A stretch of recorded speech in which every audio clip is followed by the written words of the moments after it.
There are many words in the Hebrew language that are based on the two-letter root ka, kuf, ayin. So think if you have something very heavy and it falls on the floor and it makes a sound ka. In English we might say bang or bam. In Hebrew it's ka, okay? So ka, if you add a sheen to the beginning of ka, you get sheka, which is something that's an indentation. We actually say a socket, an electric socket is a sheka. So it's something that's sunken in is sheka. And then the plug that you put into the sheka is a teka. So you put a taf, kuf, ayin, you put a teka into the sheka. So if you put a bet before kuf ayin, you get beka, okay, which is something that's split or herniated. Again, if you drop something heavy on the floor, it creates an indentation. It creates like a split, which is beka. Bokea is to split something apart.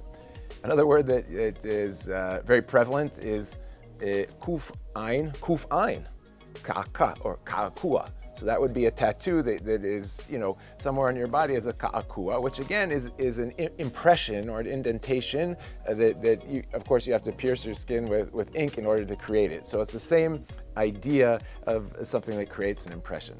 So just like bet kuf ayin is baka, if we do nun kuf ayin, we have neka. Okay, so neka in English is sprain.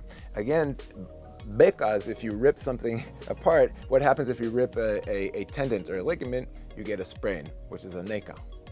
And then if you put a pe before kuf ayin, you get peka or pokea.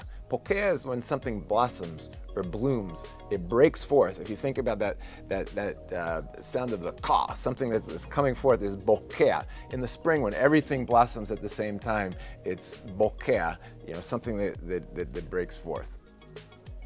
And lastly, if you put a resh before kuf ayin, you have reka.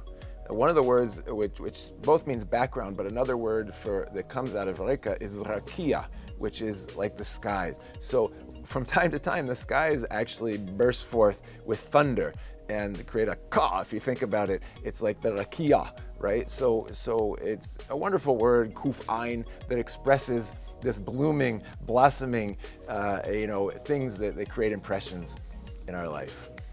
Thank you, and keep tracking with it.